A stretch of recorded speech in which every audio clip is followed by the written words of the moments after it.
L'esprit peut être ta prison ou ton sanctuaire, tu décides. Si tu n'apprends pas à le contrôler, il te traînera, il te fera croire que l'extérieur a plus de pouvoir que toi, que la douleur commande, que le passé pèse plus que tes pas, que ce que les autres pensent compte plus que ta paix. Et non, c'est faux, c'est le piège. Nous vivons en croyant que la paix arrive quand tout se calme à l'extérieur, mais le monde ne se taira jamais. Il y aura toujours du bruit, des trahisons, des pertes, du chaos. La clé n'est pas que le monde change. La clé est que tu changes la façon dont tu affrontes le monde. C'est cela le stoïcisme. Ce n'est pas une théorie morte, c'est une pratique quotidienne. C'est choisir avec force où tu mets ton attention, ton énergie, ton silence et ton feu. Ce que tu es sur le point d'entendre n'est pas une motivation bon marché. Je ne vais pas te dire de sourire quand tout brûle. Je vais t'apprendre comment rester ferme quand tout tremble en toi. Parce que personne ne viendra te donner la paix, personne ne peut te la promettre. C'est un choix quotidien, une bataille interne qui se gagne sans témoin.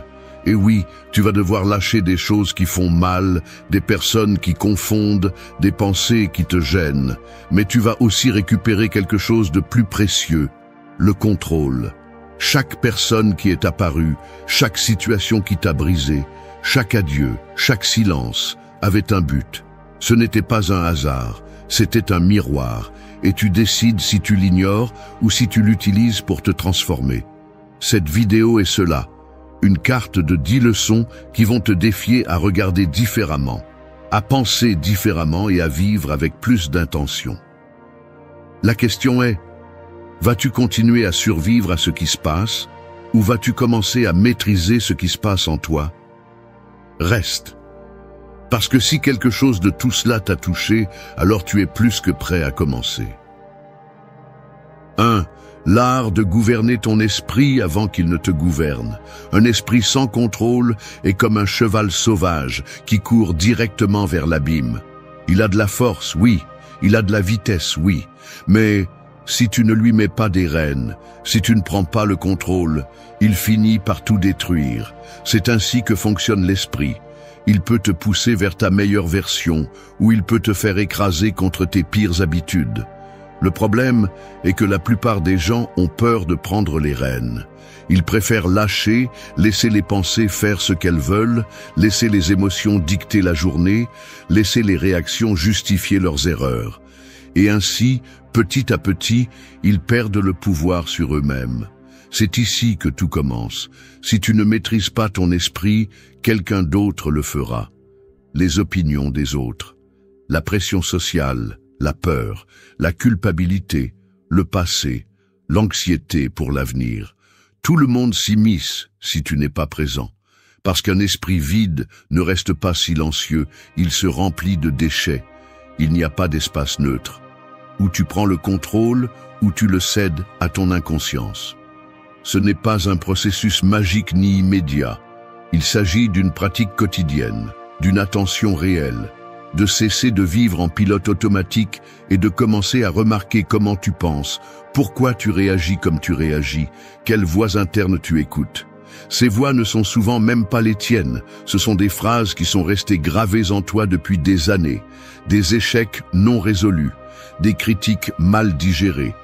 Il y a des gens qui vivent en réagissant tout le temps, qui explosent, regrettent, répètent, qui laissent une émotion momentanée détruire une vie entière, qui justifient leur comportement par des phrases comme « c'est comme ça que je suis » ou « je ne peux pas l'éviter ». Mais tu peux, tu ne t'es simplement pas entraîné, tu n'as pas appris à t'arrêter, tu n'as pas développé de muscle mental. Et comme tout muscle, cela demande des efforts. Personne ne devient fort du jour au lendemain. Commence par observer tes pensées, ne pas te battre avec elles, mais ne pas non plus les embrasser toutes. Demande-toi d'où elles viennent, si elles t'aident, si elles te freinent, si elles te font agir comme la personne que tu veux vraiment être. Ensuite, entraîne la pause. Cette fraction de seconde entre ce que tu ressens et ce que tu fais. Cet espace est de l'or pur. C'est là ta liberté. C'est là la différence entre répéter un ancien schéma ou en créer un nouveau. Il ne s'agit pas de perfection, mais de maîtrise. Et maîtriser l'esprit n'est pas réprimer, c'est rediriger. Ce n'est pas taire tout ce que tu ressens, c'est te parler clairement quand tu en as le plus besoin. Quand le chaos se déchaîne à l'extérieur, la seule chose qui te soutient est ce que tu as construit à l'intérieur. C'est pourquoi, commence maintenant. Parce que si ton esprit ne t'appartient pas, tu n'as rien. Sans contrôle interne, tout pouvoir externe est une illusion. Sans clarté mentale, chaque pas devient plus confus. Et tu n'es pas ici pour vivre dans la confusion. Tu es ici pour te gouverner. Commence par l'intérieur. C'est là que commence la véritable force qui t'accompagnera. 2. La sérénité d'accepter ce qui n'a jamais été entre tes mains. S'accrocher à l'incontrôlable est comme essayer d'arrêter le vent avec les mains. Plus tu serres, plus il te frappe fort. Tu t'épuises, tu te frustres, tu te brises. Et le pire, c'est que tu restes tout aussi vide. Parce que peu importe combien tu veux contrôler le cours de tout ce qui se passe à l'extérieur, la vérité est que tu ne l'as jamais contrôlé. Personne, décision, événement, perte, maladie, rejet. Ils ne te demandaient pas la permission, ils arrivaient simplement. Et tu réagissais comme si ta souffrance avait un quelconque pouvoir pour changer le résultat. Accepter n'est pas se rendre, c'est comprendre les limites. C'est dire « cela ne dépend pas de moi, donc je ne vais pas le porter ». C'est un acte d'intelligence, pas de faiblesse. Il y a ceux qui confondent l'acceptation avec la passivité, alors qu'en réalité, c'est ce qui te permet de concentrer ta force sur ce que tu peux vraiment transformer. Tandis que tu te bats avec ce qui s'est déjà passé, tu cesses d'agir sur ce que tu peux construire aujourd'hui. L'esprit s'épuise plus par ce qu'il essaie de contrôler que par ce qu'il affronte réellement. Penser 1000 fois la même chose, revivre des conversations, imaginer des scénarios qui ne se sont pas produits. Tout cela vole de l'énergie. Énergie que tu pourrais utiliser pour t'entraîner, grandir, prendre soin de toi ou guérir. Mais non, tu restes coincé à attendre que quelque chose qui ne dépend pas de toi se conforme à tes désirs. Et cela ne va pas arriver. Non pas parce que tu ne le mérites pas, mais parce que ce n'est pas entre tes mains. Combien de fois as-tu essayé de changer quelqu'un qui ne voulait pas changer? Combien de fois as-tu espéré que le monde agisse comme tu agirais? Combien de fois as-tu souffert plus en résistant à la réalité qu'à cause de la réalité elle-même? C'est la racine du chaos interne. Non pas le fait, mais ton attachement à ce que tu crois qu'il aurait dû être. Lorsque tu lâches cette attente, ce qui reste, c'est la sérénité. Accepter ne signifie pas que tu aimes ce qui s'est passé. Cela signifie que tu ne vas plus permettre que cela te détruise. Cela signifie que tu ne réagis plus à partir de la colère, mais à partir de la clarté, que tu choisis de bouger, d'avancer, de grandir, sans continuer à traîner le poids de l'immodifiable. Parce que continuer à regarder en arrière avec fureur ne change rien, mais regarder en avant avec conscience change tout. C'est une pratique quotidienne. Chaque fois que quelque chose échappe à ton contrôle, tu as deux options. Lutter contre un mur ou accepter le mur et chercher un autre chemin. Le premier épuise, le second libère. Et il ne s'agit pas de le faire une seule fois.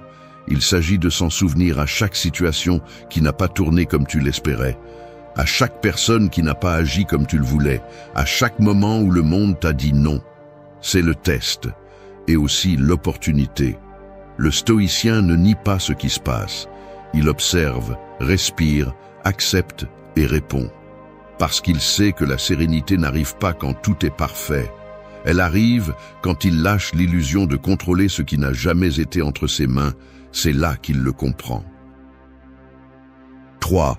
Quand la douleur cesse d'être un ennemi et devient un maître, la douleur est comme cet invité gênant qui arrive sans prévenir, s'installe où il veut et ne te laisse pas dormir. Au début, tu veux juste qu'il parte. Tu le rejettes, tu l'insultes, tu le caches.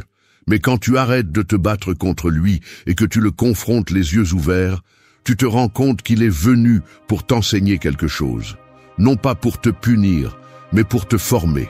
Parce que personne ne sort d'une période difficile en étant le même. La douleur, lorsqu'elle est écoutée avec humilité, transforme. Beaucoup la voient comme une punition, un signe d'échec ou une raison d'abandonner. Mais le stoïcien ne se demande pas « pourquoi cela m'arrive ?» Il se demande « qu'est-ce que je peux apprendre de cela ?» Parce que derrière la souffrance que tu n'as pas choisie, il y a une opportunité que tu peux choisir. Celle de te renforcer, celle de revenir à toi, celle de te reconstruire avec plus de clarté qu'avant. Le problème n'est pas de ressentir la douleur. Le problème est de rester à vivre dedans sans comprendre son message. La douleur émotionnelle ne se guérit pas en la cachant. Elle se guérit en la traversant, en la nommant, en la comprenant, en te permettant de la traiter sans la transformer en identité. Tu n'es pas ta blessure. Tu es celui qui décide quoi faire avec elle. Et si tu choisis de la transformer en élan, plutôt qu'en excuse, tu commences à récupérer le pouvoir que la souffrance t'a enlevé. Chaque coup a une leçon si tu es prêt à regarder. Parfois, il t'apprend à poser des limites. D'autres fois, il te montre à qui tu ne dois pas revenir. Parfois, il te rappelle que tu te négligeais, que tu agissais à partir du vide, que tu avais besoin de t'arrêter. La douleur bien lue est clarté. Mais si tu l'ignores ou la réprimes, elle devient colère, rancœur, blocage. Et c'est là qu'elle devient dangereuse, parce qu'elle te déconnecte non seulement des autres, mais aussi de toi-même. Il ne s'agit pas de romantiser la souffrance, mais de comprendre sa fonction. La douleur n'est pas l'ennemi, c'est le messager. Et le stoïcisme ne te dit pas de ne pas ressentir, il te dit de ressentir avec courage, de te permettre de tomber, mais pas de rester en bas. D'utiliser ce qui t'est arrivé comme des briques pour construire quelque chose de plus fort en toi, pas comme des chaînes qui te maintiennent attaché à ce qui n'existe plus. Quand tu changes la façon dont tu te relates à la douleur, tu changes aussi la façon dont tu marches dans la vie. Tu ne fuis plus l'inconfort, tu le confrontes. Tu ne réagis plus avec désespoir, tu réponds avec direction. Tu n'as plus besoin que tout soit facile. Tu as juste besoin que ce soit réel. Parce que tu sais que tout ce qui a de la valeur ne naît pas dans le confort. Certaines des meilleures versions de toi-même émergent après t'être brisé et t'être reconstruit. Et ainsi, la douleur cesse d'être une ombre pour devenir lumière. Elle cesse de te paralyser pour te stimuler. Elle cesse de te dominer pour devenir ton allié. Parce que tu n'es pas venu dans ce monde pour éviter tout ce qui fait mal. Tu es venu pour le transformer en la force qui te rend imbattable. 4. Le piège invisible de la comparaison et comment s'en libérer. Te comparer aux autres, c'est comme courir un marathon en regardant du coin de l'œil la voie à côté. Tu te distrais, tu trébuches et tu finis par perdre le rythme. Peu importe ta force, si tu regardes sur le côté au lieu de te concentrer sur ton propre pas, tu finis par t'épuiser. La comparaison, c'est ça, une usure silencieuse qui t'empêche d'avancer en paix. Ce qui semble être de l'admiration est souvent de la frustration déguisée. Et ce qui semble être de la motivation est en réalité une pression auto-imposée. Tout le monde le fait. Regardez la vie des autres, les corps des autres, les réalisations des autres. Et à chaque coup d'œil, une exigence naît. Tu dois être plus, avoir plus, montrer plus. Mais personne ne se demande si ce que tu envies te correspond vraiment. Si ce chemin, cette vitesse, ce style de vie est pour toi. Il ne s'agit pas de renoncer à la croissance, mais d'arrêter de la mesurer avec des règles qui ne sont pas les tiennes. Parce que lorsque tu vis selon les normes de quelqu'un d'autre, même ton succès te semble étranger. La comparaison ne détruit pas seulement l'estime de soi. Elle te déconnecte. Elle t'empêche de voir clairement tes propres progrès. Elle te fait te sentir insuffisant même lorsque tu grandis. Elle te fait douter de ce que tu as déjà accompli, simplement parce que quelqu'un d'autre l'a fait avant toi ou de manière plus bruyante. Et c'est un piège, parce qu'il n'y a pas qu'une seule façon de grandir. Il n'y a pas qu'une seule ligne d'arrivée. Ce qui compte, ce n'est pas la vitesse à laquelle tu vas, mais si tu vas dans la direction que tu désires vraiment. Beaucoup se punissent parce qu'ils n'ont pas ce que les autres montrent. Mais ce que tu vois chez les autres, c'est une vitrine, pas toute l'histoire. Tu ne sais pas ce que ça a coûté, ce qui a été perdu, ce qui est fin. Te comparer, c'est comme regarder une photo retouchée et croire que c'est la vérité. Et vivre ainsi ne génère que de l'anxiété. Parce qu'il y aura toujours quelqu'un avec plus, avec quelque chose de différent, avec quelque chose qui semble meilleur. Si ta paix dépend de battre tout le monde, tu ne te reposeras jamais. Le stoïcisme enseigne à regarder en soi, à reconnaître ses propres progrès sans avoir besoin de rivaliser avec ceux des autres, à comprendre que ton seul véritable adversaire est la version de toi qui est restée stagnante. L'objectif est de te surpasser, pas de les surpasser, à faire silence, à observer tes progrès avec honnêteté, à être reconnaissant pour ce que tu as déjà tout en travaillant pour ce que tu désires. Te libérer de ce piège commence lorsque tu arrêtes de mesurer ta valeur avec une règle étrangère, lorsque tu choisis d'avancer même si personne ne le voit, lorsque tu reconnais que ton chemin est sacré précisément parce qu'il est à toi. Il n'a pas besoin d'applaudissements, il a besoin d'engagement. Et tu n'as pas besoin de te démarquer de tous, tu as besoin d'être en paix avec toi-même. Te comparer, c'est vivre en guerre. T'accepter, c'est commencer à construire. Pas à partir de l'ego, mais à partir de l'authenticité. Pas à partir de l'urgence, mais à partir de la clarté. La véritable liberté naît lorsque tu arrêtes de regarder sur le côté et que tu te concentres pleinement sur ton propre pas. C'est là que tout commence à avoir un sens dans ce que tu construis. 5. Lâcher avec amour, la force de laisser aller sans te perdre. Tenir quelque chose qui est déjà cassé est comme porter de l'eau dans les mains. Peu importe la force que tu y mets, elle s'échappe. Il en va de même pour les personnes, les étapes ou les situations qui ont déjà accompli leur cycle. Essayer de les retenir t'épuise. Lutter contre le détachement ne fait que te maintenir attaché à ce qui n'est plus vivant. Mais lâcher prise n'est pas renoncer. Ce n'est pas une faiblesse, c'est comprendre que parfois, pour te préserver, tu as besoin de laisser aller ce qui ne te correspond pas. Cesser de s'accrocher avec amour ne signifie pas que cela n'a pas fait mal. Cela signifie que tu as décidé de ne pas haïr, qu'au lieu de t'accrocher au ressentiment, tu choisis de conclure avec dignité, que tu n'as pas besoin de couler l'autre pour t'élever. Parce que lorsque tu traînes des culpabilités ou des histoires qui n'avancent plus, celui qui s'arrête le plus, c'est toi. Et ton énergie, qui pourrait être en train de construire quelque chose de nouveau, est consommée à revivre ce qui ne peut plus être changé. L'attachement est un piège émotionnel. Il te fait croire que sans cela tu ne peux pas, que si tu lâches, tu te retrouves vide, que si tu laisses aller, tu perds une partie de ton identité. Mais ce qui te définit n'est pas ce que tu conserves, mais ce que tu es capable de lâcher quand tu sais que cela n'ajoute plus rien. Et cela demande du courage. Parce que laisser aller n'est pas disparaître du jour au lendemain. C'est un processus interne. C'est d'abord lâcher prise dans l'esprit, puis dans le cœur, et ensuite dans les actes. Beaucoup confondent l'amour avec l'endurance. Mais aimer, c'est aussi savoir quand il est temps de fermer des cycles, de donner de l'espace, de se respecter soi-même. Tout ce qui commence bien ne finit pas toujours bien, et tout ce qui fait mal n'est pas destiné à rester.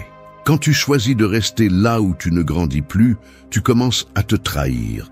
Quand tu t'accroches à une histoire qui t'épuise déjà, tu arrêtes d'écrire celle qui t'attend. Lâcher avec amour, c'est remercier ce qui a été vécu sans permettre que ce qui a été vécu t'arrête. C'est dire, tu as fait partie de mon chemin, mais tu n'es pas mon destin. C'est libérer sans rancune. Et cela ne se fait pas à partir de la colère, mais à partir de la compréhension. Comprendre que tout ce qui entre dans ta vie a un but, mais que tout n'est pas destiné à rester. Certaines personnes sont des leçons, d'autres des impulsions, d'autres des épreuves. Et toutes, à un moment donné, font partie de ton évolution. Le stoïcisme enseigne à ne pas dépendre de l'extérieur pour avoir la paix, à lâcher ce qui s'échappe sans que cela ne détruise ta stabilité, à comprendre que tout ce que tu perds n'est pas une véritable perte. Parfois, c'est de l'espace qui s'ouvre, c'est de la clarté qui arrive, c'est de la force qui se récupère. Quand tu lâches avec amour, tu te libères sans t'empoisonner. Et cela, c'est du pouvoir, parce que tu n'es plus attaché par nécessité, tu choisis à partir de la conscience. 6. Ton refuge intérieur, le lieu sacré que personne ne peut te prendre. Vivre sans refuge intérieur, c'est comme marcher sous l'orage sans toit, sans abri, sans direction. Chaque critique devient un coup, chaque problème, une menace, chaque personne difficile, un voleur d'énergie.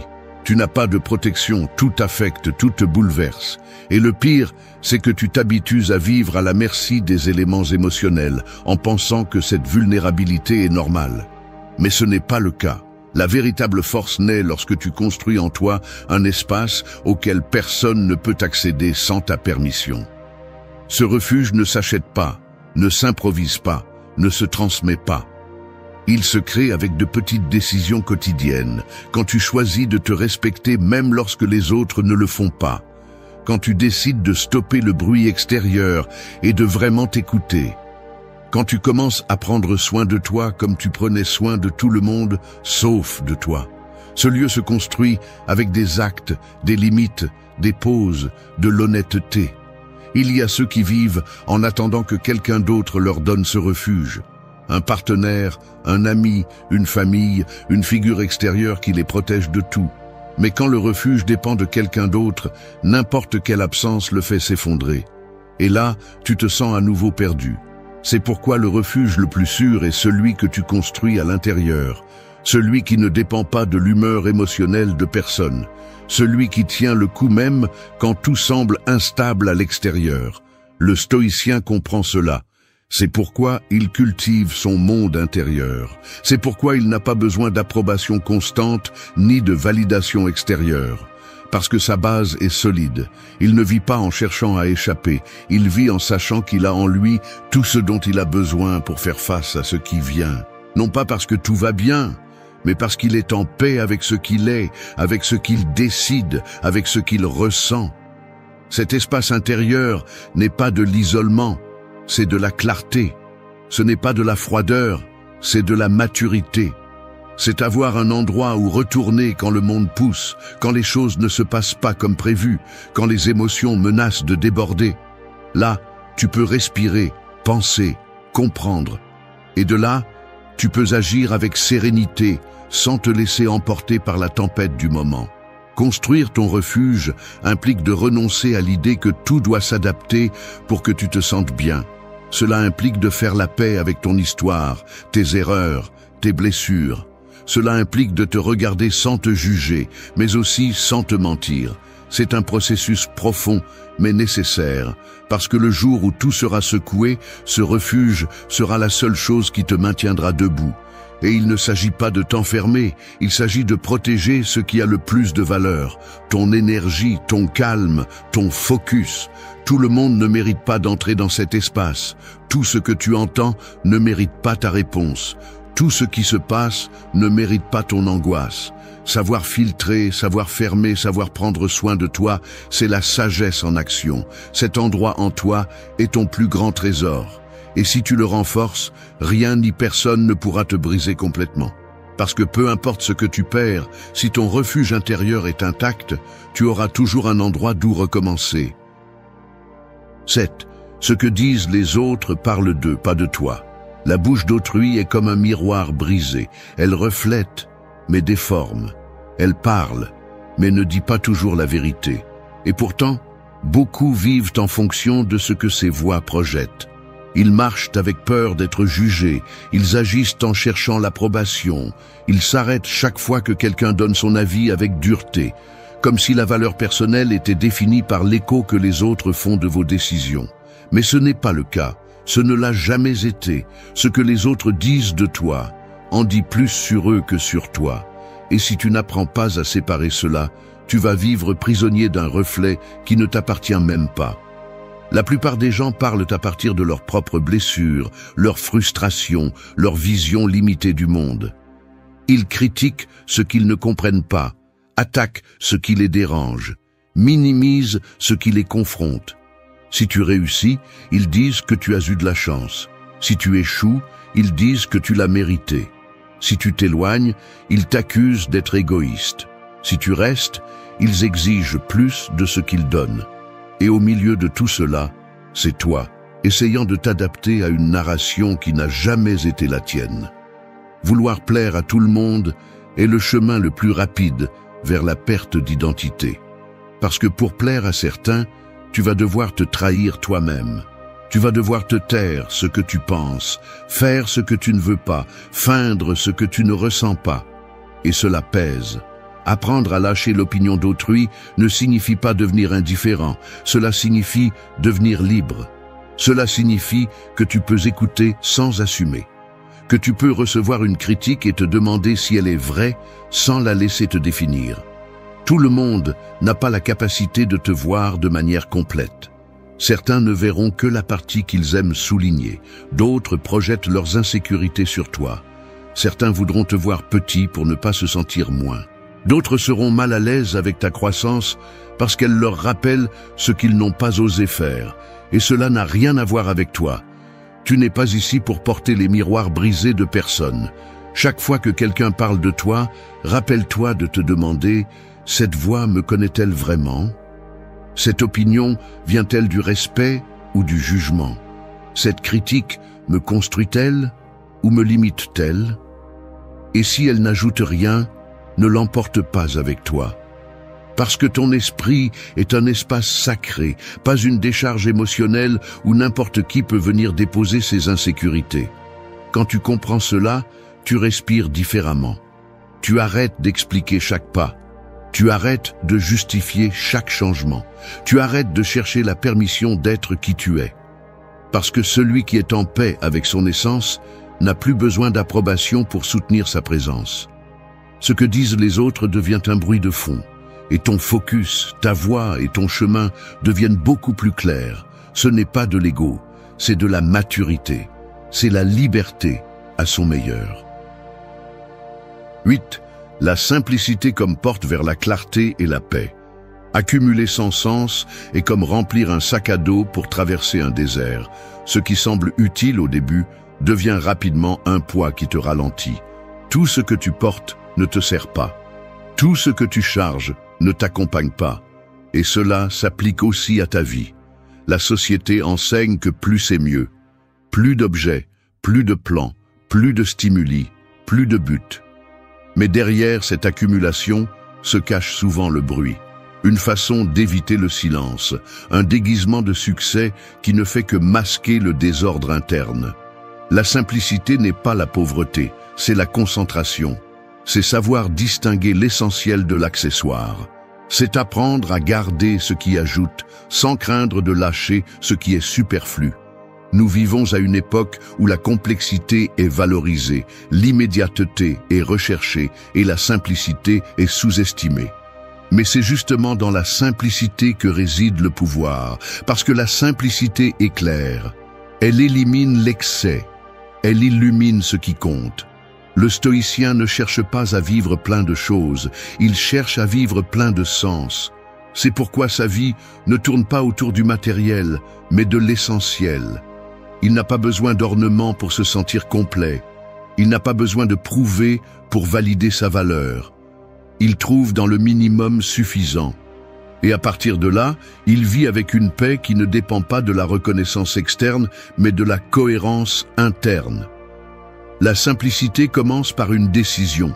Ce n'est pas avoir moins par obligation, mais par conscience.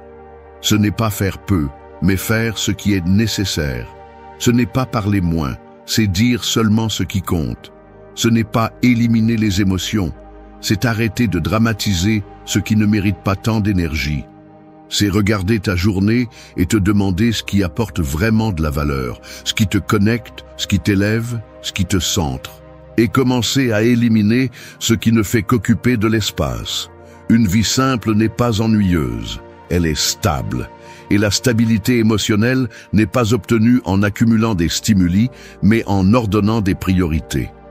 Lorsque tu choisis la simplicité, tu récupères du temps, de l'attention et de l'énergie. Tu arrêtes de te diviser entre 1000 choses. Tu arrêtes de courir sans savoir pourquoi. Tu arrêtes de consommer par anxiété. Tu commences à bouger avec plus d'intention, à penser avec plus de clarté, à agir avec plus de fermeté. Beaucoup craignent le vide que laisse la simplicité, mais ils ne comprennent pas que ce vide se transforme en espace. Et cet espace est celui qui permet à quelque chose de nouveau, quelque chose de plus vrai, d'apparaître. Le bruit confond, la simplicité éclaire. Tu n'as pas besoin d'une vie pleine, tu as besoin d'une vie épanouie. Et pour cela, il faut souvent s'arrêter, regarder autour de soi et faire de la place. Non pas pour perdre, mais pour te retrouver. Parce que la paix ne se trouve pas parmi plus de choses, elle se trouve parmi moins de distractions, parmi moins de pression, parmi moins de dépendance. Et cela, bien que cela ne brille pas à l'extérieur, libère à l'intérieur. C'est la richesse qui ne se voit pas, mais se ressent. Et une fois que tu la connais, tu ne veux plus jamais vivre chargé. 9. Le pouvoir de se taire lorsque le bruit cherche à t'entraîner. Répondre à tout ce qui te provoque, c'est comme te jeter dans la boue chaque fois que quelqu'un te lance de la terre. Tu finis sale, épuisé, perdant le cap. Le silence, bien utilisé, n'est pas une faiblesse, c'est une maîtrise. Tout ne mérite pas ta voix, tout ne mérite pas ton énergie. Se taire n'est pas ignorer, c'est choisir dans quelle bataille il vaut la peine de dépenser des mots et dans lesquels il convient de garder la force. Parce que si chaque fois que quelqu'un te pousse, tu réagis, tu ne seras jamais en contrôle. Tu seras une marionnette émotionnelle manipulée par le bruit externe. Beaucoup croient que parler toujours est une forme de courage. Mais il y a plus de courage en celui qui peut regarder une provocation en face et ne pas céder. En celui qui écoute une offense et ne se décompose pas. En celui qui sait que parfois le silence en dit plus, parce qu'il ne cherche pas à gagner la discussion, il cherche à conserver la paix. Et ce n'est pas de la lâcheté, c'est de la sagesse. Le monde est plein de bruit. Opinions, plaintes, critiques, cris déguisés en arguments. Et plus tu participes à ce bruit, plus tu te perds de toi. Parce que parler par impulsion est facile. Ce qui est difficile, c'est de s'arrêter, de respirer, d'observer et de choisir si c'est vraiment nécessaire de dire quelque chose. Ou si peut-être cette fois, la chose la plus forte que tu peux faire est de te taire. Se taire ne signifie pas permettre des abus. Cela signifie reconnaître qu'en parler ne change rien, quand cela ne fait qu'alimenter un feu inutile.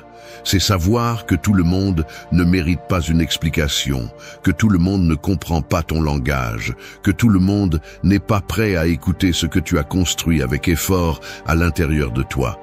Et alors, tu te réserves, non pas pour te cacher, mais pour te protéger. Le stoïcien valorise le silence comme un outil de pouvoir, non pas par orgueil, mais par concentration. Parce que quand tu sais que ta paix est plus importante que d'avoir raison, l'orgueil perd de sa force. Il y a des moments où le meilleur acte de force est de ne pas répondre, où le silence pose des limites plus claires que les mots, où regarder fermement et garder la voix montre plus d'équilibre que n'importe quel argument. Ce silence n'est pas vide, il est plein d'intention. C'est un mur contre ce qui essaie de t'entraîner. C'est un bouclier contre ceux qui cherchent à te vider. C'est une déclaration que tu choisis comment agir, pas les autres. Il ne s'agit pas de devenir froid, il s'agit d'être stratégique, de comprendre que ton énergie est limitée, que tu ne peux pas combattre toutes les guerres, que tu ne peux pas corriger tous les mensonges, que tu n'as pas besoin de prouver qui tu es à celui qui a déjà décidé de ne pas te voir. Et là, à ce point, le silence devient ton meilleur allié. Se taire n'est pas céder, c'est se renforcer sans s'exposer, c'est regarder depuis le sommet comment le bruit essaie de t'atteindre et n'y parvient pas. Parce que ton centre est solide, parce que ta tranquillité n'est pas à vendre, parce que ta voix ne se prête pas au chaos. C'est là le véritable pouvoir, celui qui s'exerce sans crier, celui qui s'impose sans parler. 10. Passager dans le monde, timonier de ton âme. Vivre sans direction, c'est comme monter à bord d'un bateau sans gouvernail. Le vent décide, la marée pousse, et tu flottes simplement. Les jours passent, les années passent, et tu continues sans direction, espérant que quelque chose change de lui-même, que la vie t'emmène quelque part de mieux. Mais la vie ne guide pas, elle offre seulement des chemins. Celui qui ne prend pas le contrôle finit par vivre selon le scénario des autres, pris dans un rythme qu'il n'a pas choisi et renonçant, sans le savoir, à sa propre voie. Tu es un passager dans ce monde. Le temps ne s'arrête pour personne. Les saisons changent, les gens vont et viennent, les circonstances se transforment. Mais au milieu de ce transit constant, tu as un endroit où tu peux décider. En toi se trouve le gouvernail. Ce centre qui, si tu le prends fermement, te permet de te déplacer avec clarté au milieu du chaos. Celui qui n'évite pas les tempêtes, mais qui t'empêche de sombrer en elles. Beaucoup se perdent parce qu'ils confondent le mouvement avec le sens. Ils restent occupés, pleins de plans, de bruit, d'obligations, mais ils ne savent pas pourquoi ils font ce qu'ils font. Ils se lèvent sans but, agissent par inertie, réagissent au lieu de choisir. Et ainsi, la vie devient une répétition de jours vides, où l'âme s'éteint peu à peu sans que personne ne le remarque. L'âme ne s'impose pas avec force, elle se dirige avec sagesse. Et cette sagesse naît du silence, de la réflexion, du courage, de te remettre en question. Est-ce que je vis comme je le souhaite ou est-ce que je survis simplement? Est-ce que je construis quelque chose de réel ou est-ce que je me contente de répondre aux attentes? Suis-je sur le chemin que j'ai choisi ou sur celui qu'on m'a imposé? Ces questions ne se répondent pas immédiatement, mais si tu les ignores, tu t'éloignes de toi-même un peu plus chaque jour. Être le timonier de ton âme, ce n'est pas avoir toutes les réponses. C'est être prêt à chercher avec authenticité. Quand l'âme est sur le point de se transformer, tout se désordonne d'abord à l'intérieur. Elle ne s'annonce pas avec des feux d'artifice. Elle commence par un malaise silencieux, comme si quelque chose en toi commençait à se briser sans raison apparente. Tu continues ta vie, mais tu ne t'intègres plus.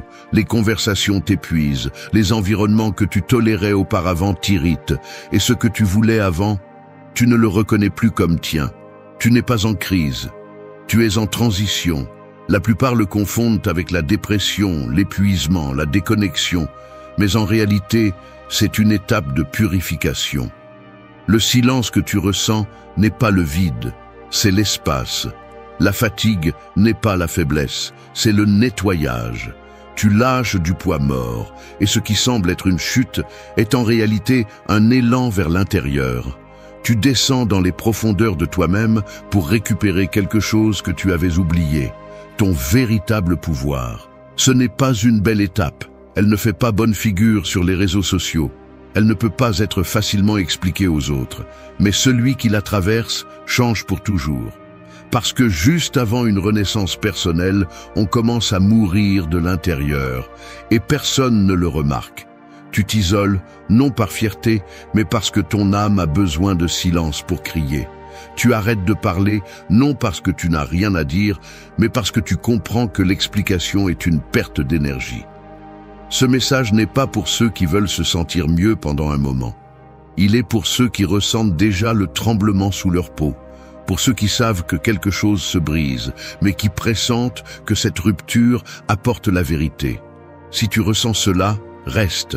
Parce que tu es au bord de ta nouvelle vie, et ces signes que tu es sur le point de connaître ne sont pas la fin, ils sont le début du réveil le plus fort que tu aies jamais eu. Tu ne perds pas la tête. Tu laisses derrière toi la version faible dont tu n'as plus besoin. Et oui, ce processus fait mal, mais la douleur n'est pas une punition, c'est le prix de l'évolution. 1. Tu commences à t'éloigner de tout sans donner d'explication. Comme un serpent qui se cache avant de muer, tu commences à disparaître. Ce n'est pas quelque chose que tu planifies ou expliques. Cela arrive simplement. Tu t'éloignes, tu te replies. Les gens le remarquent, posent des questions, s'inquiètent, mais tu ne sais pas comment le mettre en mots, parce que tu ne comprends pas tout à fait ce qui se passe. Tu sais juste que tu as besoin d'être seul, que les voix extérieures ne te servent plus, que le bruit du monde te dérange maintenant comme si chaque conversation forcée était un bourdonnement insupportable dans ton esprit. Tu ne te rends pas, tu te replies pour prendre de l'élan. Tu t'éloignes non pas pour fuir, mais pour te protéger de tout ce qui n'a plus de sens. Cet éloignement n'est pas de la lâcheté, c'est de l'instinct. C'est de l'intelligence émotionnelle qui commence à émerger. Tu commences à filtrer ce qui entre dans ta vie et ce qui ne mérite plus ton énergie. Le besoin de plaire s'estompe. Tu ne réponds plus à chaque message, tu ne donnes plus d'explications inutiles, tu ne justifies plus ton silence. Et cela, dans un monde obsédé par la connexion superficielle, est une déclaration d'indépendance. C'est le début d'un nouveau niveau de conscience. Parce que celui qui ose rester seul avec lui-même commence à voir clairement ce que les autres ne voient pas. Le plus curieux de cette étape est que beaucoup vont te juger. Ils diront que tu es devenu froid, distant, arrogant. Mais ils ne savent pas ce que tu construis dans l'ombre. Ils ne savent pas que ton âme fait le ménage, que tu te vides pour te remplir à nouveau de ce qui compte vraiment. Cet éloignement est ton sanctuaire. Ne le sabote pas en revenant à ce qui t'épuise. Ne brise pas ton processus juste pour plaire à ceux qui ne comprennent pas ton évolution. Parce que celui qui te valorise vraiment respectera ton silence et attendra ton retour sans exiger d'explication. Quand tu commences à t'éloigner, tu te rends compte de quelque chose de brutal. Beaucoup de personnes étaient avec toi par habitude, pas par connexion. Tu commences à voir les dynamiques que tu tolérais avant et que tu ne peux plus soutenir maintenant. Et ça fait mal. Ça fait mal de réaliser qui était là pour toi et qui était là seulement pour ce que tu donnais. Mais cette douleur est nécessaire. Parce que dans ce processus, tu découvres aussi qui tu veux vraiment près de toi. Et plus important encore, tu découvres que tu peux être avec toi-même sans te sentir seul. Tu deviens ton propre refuge. Tout au long de l'histoire, les grands changements ont commencé en solitude. Le guerrier se prépare en silence. Le sage médite loin du tumulte. Celui qui transforme sa vie ne l'annonce pas, il le fait en secret. Cet éloignement que tu vis est exactement cela. Un signe clair que quelque chose en toi se réveille. Et même si tu ne le comprends pas tout à fait aujourd'hui, plus tard tu regarderas en arrière et tu verras que ce silence était la graine de ta nouvelle identité. N'explique pas ton processus à ceux qui n'ont pas la capacité de le comprendre. Ne demande pas la permission de changer. Ne mets pas de mots sur quelque chose qui se ressent seulement. Tu t'éloignes parce que ton âme en a besoin. Tu te déconnectes du bruit pour te reconnecter à toi-même. Et cela, bien que beaucoup ne le comprennent pas, est l'acte le plus courageux que tu pourrais faire. 2. Tu ressens un malaise interne avec ce que tu tolérais auparavant. Il y a des bâtiments anciens qui restent debout pendant des décennies jusqu'à ce qu'une minuscule fissure apparaisse à la base. Elle ne fait pas de bruit, elle ne provoque pas un effondrement immédiat, mais elle change tout. Cette fissure est le signe que la structure ne résiste plus à ce qu'elle supportait auparavant. Il en va de même pour toi. Il y a des choses que tu supportais pendant des années sans te plaindre, mais soudain, tu ne peux plus. Cette personne que tu écoutais patiemment avant te fatigue maintenant. Ce travail que tu défendais avec fierté commence à te sembler une prison. Cette routine que tu répétais chaque jour commence à te donner la nausée. Et même s'il n'y a pas de raison claire, tu le sens fortement dans ta poitrine. C'est inconfortable, mais c'est vrai. Tu n'exagères pas. Ce malaise interne n'est pas un caprice émotionnel. C'est une alarme. C'est ton âme qui te crie que quelque chose ne va plus, que ta croissance ne rentre plus dans le moule ancien. Et le plus fort, c'est que tu ne peux pas l'ignorer. Tu peux essayer de faire semblant, de sourire, de continuer avec la même vie qu'avant. Mais quelque chose en toi ne coopère plus. Il te trahit. Il te pousse à te rebeller. Ce malaise est le symptôme exact que tu es en train de te réveiller. Quand tu es sur le point de te transformer, tu commences à te sentir mal à l'aise dans des endroits où tu te sentais chez toi auparavant. Non pas parce que ces lieux ont changé, mais parce que tu l'as fait. Tes valeurs, tes priorités, ta vision du monde sont en train de se renouveler. Et cette mise à jour interne rend l'ancien insupportable. Ce n'est pas de l'ingratitude, ce n'est pas un manque d'humilité, c'est de l'évolution. Celui qui change à l'intérieur brise inévitablement à l'extérieur. Ce point est l'un des plus durs à accepter, parce que le malaise te force à prendre en charge. Tu ne peux plus continuer à blâmer l'environnement. Tu ne peux plus espérer que les choses se règlent d'elles-mêmes. Tu sais que si tu restes où tu es, tu t'éteins. Et même si tu ne sais pas clairement où te déplacer, tu sais que rester est te trahir. C'est la véritable crise, quand l'ancien fait mal, mais le nouveau n'a pas encore de forme. Mais c'est justement là, dans ce vide inconfortable, que naît la transformation la plus honnête. La culpabilité peut aussi apparaître, pour avoir laissé derrière toi des personnes, des lieux ou des habitudes que tu as aimées. Mais cette culpabilité fait partie du deuil. Tu ne méprises pas ton passé, tu reconnais qu'il ne te représente plus. Et il ne s'agit pas de brûler des ponts par colère, mais de lâcher avec respect ce qui a déjà accompli son cycle. Tu abandonnes le confort pour l'authenticité. Tu dis assez, même si tu n'as pas un après défini. Ce n'est pas de la faiblesse, c'est du caractère. La chose la plus sage que tu peux faire quand tu ressens ce malaise est de ne pas le nier. Écoute-le, observe-le. Demande-toi quelle partie de toi demande de l'espace. Quel aspect de ta vie est devenu trop petit pour ce que tu commences à être, parce que l'ignorer ne fait que prolonger la souffrance. En revanche, lui prêter attention est un acte d'honnêteté envers toi-même. La croissance fait mal, non pas à cause de ce qui vient, mais à cause de ce qui est laissé derrière. Mais personne ne se réveille en paix. Tout véritable éveil commence par un malaise. C'est le premier symptôme que ton âme lutte pour se libérer. Alors, si aujourd'hui tout te dérange, ne le prends pas comme une malédiction. Prends-le comme un signe.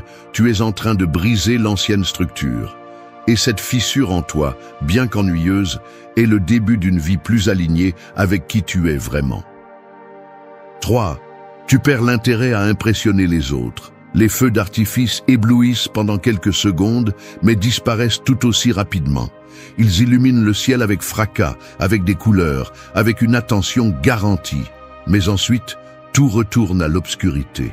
C'est ainsi que fonctionne le besoin d'impressionner, bruyant, éphémère et vide. Pendant longtemps, tu as été comme ces feux d'artifice, cherchant à briller pour que les autres te voient, t'efforçant de plaire, d'être accepté, de t'intégrer. Mais maintenant, quelque chose en toi a changé. Tu n'es plus intéressé à faire une impression, à être applaudi, ou même à être compris. Tu es fatigué de jouer pour un public qui ne connaît même pas toute ton histoire. Ce n'est pas de l'arrogance, c'est de la fatigue, de réaliser que prétendre coûte trop cher et n'offre rien de réel en retour. Tu ne veux plus t'habiller pour impressionner, parler pour plaire, sourire pour éviter les conflits. Maintenant, tu veux la paix, pas l'approbation. Et pour la première fois, tu commences à être toi-même sans t'excuser pour cela. C'est un renoncement silencieux à tout ce qui est artificiel. Tu arrêtes de compétitionner, de te comparer, de prouver, parce que tu comprends que celui qui a vraiment de la valeur n'a pas besoin de le crier. Ce changement est puissant et aussi inconfortable, parce que tu te rends compte combien de tes décisions étaient contaminées par le regard des autres. Quels vêtements tu portais, quels mots tu disais, quels rêves tu poursuivais. Tout dans l'intention d'être accepté. Mais plus maintenant. Maintenant, tu priorises ce qui te donne du sens, pas ce qui donne des likes, et cela dérange.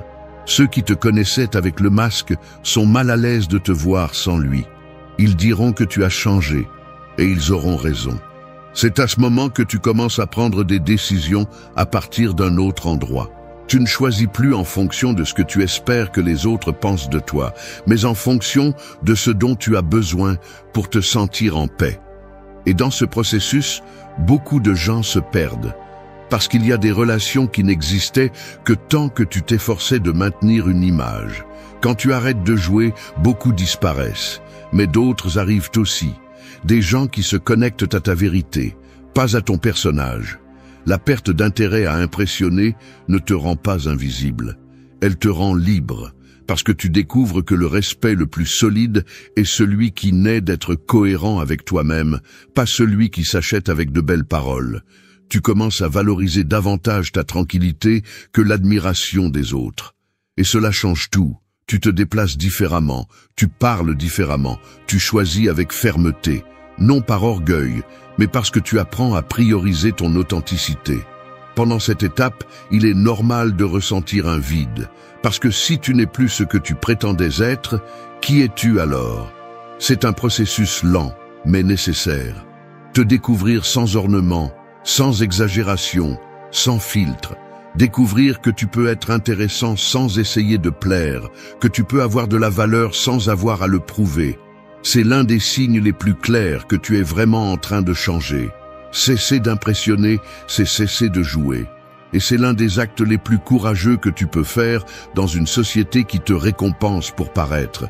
C'est lâcher la scène, éteindre les projecteurs et t'asseoir avec toi-même sans public. C'est là que commence la véritable transformation. Parce que celui qui ose s'aimer lui-même, même si personne ne l'applaudit, a gagné une bataille que peu connaissent, celle de l'authenticité sans condition. 4. Ton esprit commence à filtrer le chaos avec plus de calme. Lorsqu'une rivière est agitée, on ne peut pas voir le fond. Mais si tu attends assez longtemps, si tu laisses l'eau se calmer, ce qui était auparavant trouble devient transparent. Il en va de même avec ton esprit lorsque tu entres dans une transformation profonde. Tu ne réagis plus comme avant. Tu ne cries plus par impulsion. Tu ne pleures plus pour la première chose qui fait mal. Tu ne cours plus chaque fois que quelque chose se brise.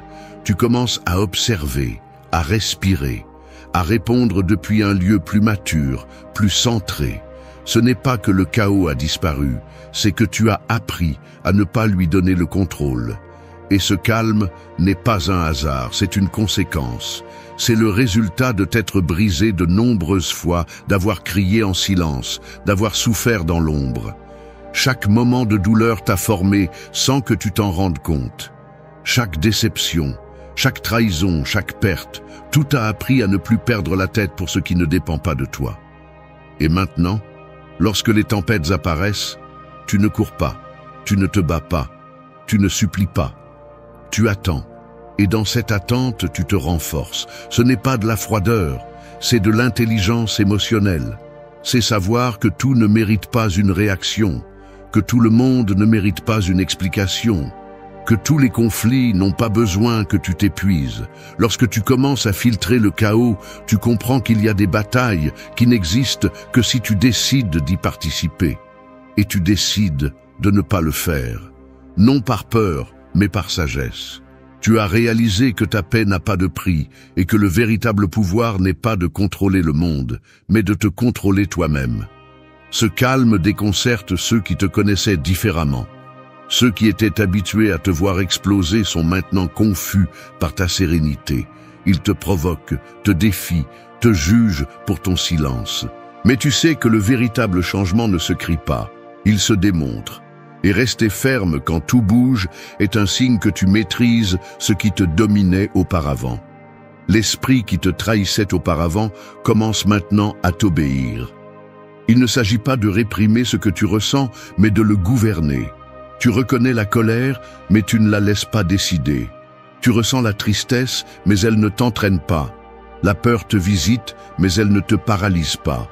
Tu as cessé d'être l'esclave de tes pensées, parce que tu as commencé à les remettre en question, à les observer sans te laisser entraîner par elles.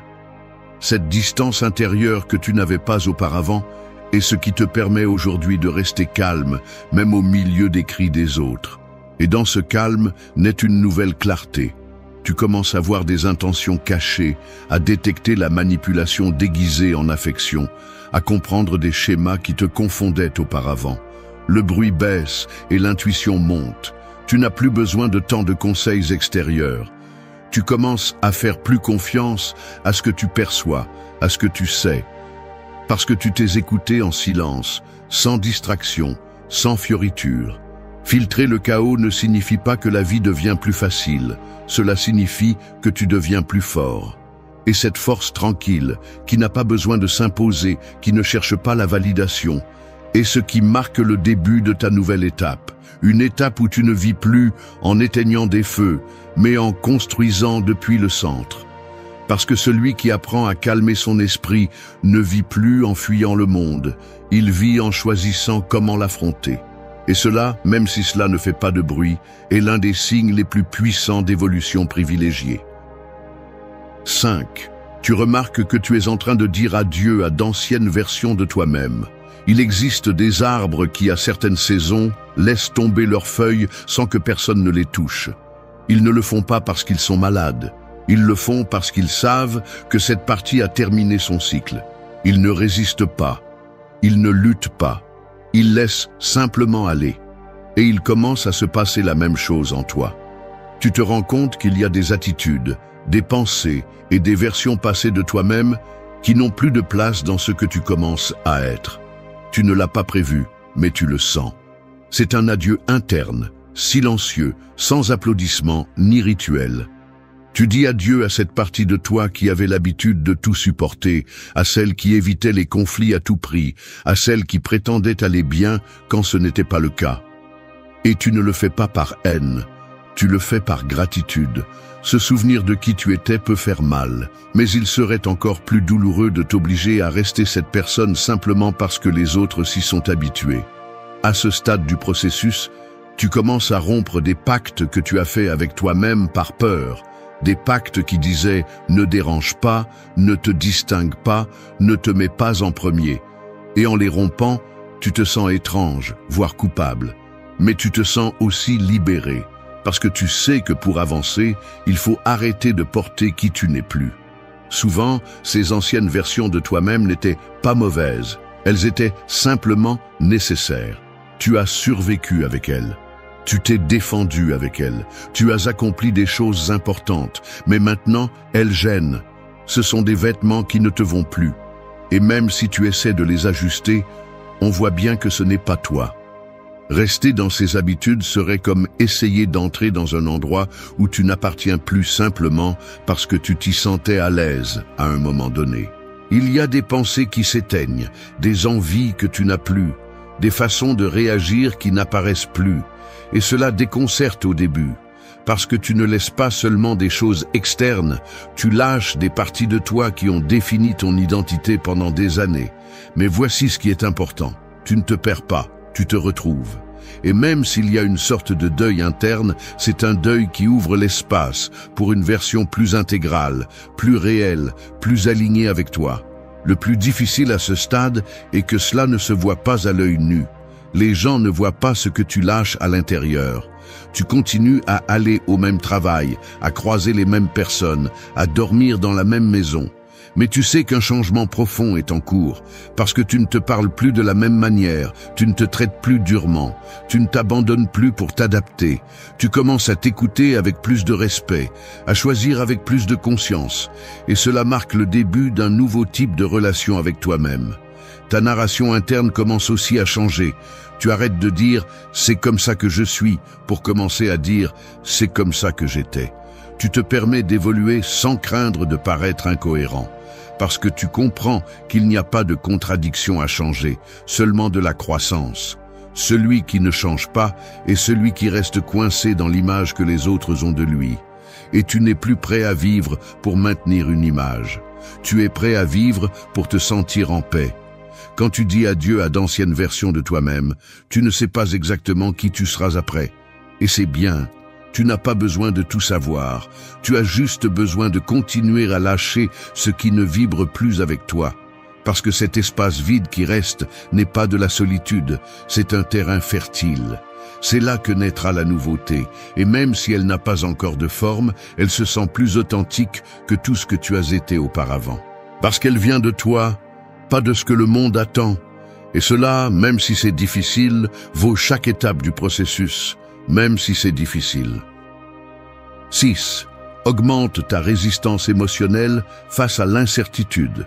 Les marins expérimentés ne maudissent pas la tempête, ils ajustent simplement les voiles, parce qu'ils comprennent que la mer ne promet jamais le calme, seulement le mouvement. C'est ainsi que commence à se transformer ta relation avec l'incertitude lorsque tu traverses un changement profond. Avant, l'incertitude te noyait, te volait ton sommeil, te faisait courir à la recherche de réponses immédiates. Maintenant, non. Maintenant, tu apprends à être au milieu de l'inconnu sans désespérer. Tu ne te brises plus à chaque silence, tu n'exiges plus de garanties. Tu deviens fort dans l'incertitude. Et c'est l'un des signes les plus silencieux, mais les plus puissants de véritable transformation. La plupart des gens ont besoin de tout contrôler pour se sentir en sécurité. Ils s'accrochent à des routines, à des étiquettes, à des plans qui leur donnent l'illusion de stabilité. Mais tu commences à vivre différemment. Tu te rends compte que la sécurité absolue n'existe pas. Qu'attendre que tout soit clair pour agir est une forme déguisée de paralysie. Tu apprends à bouger sans avoir la carte complète, à faire des pas sans promesse, à faire confiance à ta direction même si le chemin semble flou. Cela demande du courage, mais aussi de la conscience. La résistance émotionnelle ne signifie pas froideur, elle signifie force. C'est la capacité de ressentir la peur sans laisser cette peur t'arrêter. C'est savoir que quelque chose peut mal tourner, mais continuer malgré tout. C'est marcher en sachant que tu peux tomber, mais avec la certitude que tu sauras te relever. Tu ne réagis plus avec désespoir. Maintenant tu analyses, tu respires, tu penses. Tu comprends que la vie n'est pas conçue pour te donner des certitudes, mais pour t'entraîner à l'adaptation. Et tu commences à maîtriser cet art. À ce stade, tu arrêtes de chercher la validation dans le futur. Tu n'as pas besoin de savoir exactement où tu vas pour être en paix. Parce que la paix ne vient plus du résultat, elle vient de ton attitude. Et c'est un changement radical. C'est la transition de l'anxiété à la présence, de l'attente à l'engagement dans l'instant. Ton esprit cesse de courir vers le « qu'est-ce qui va se passer ?» et commence à se concentrer sur « qu'est-ce que je peux faire maintenant avec ce que j'ai ?»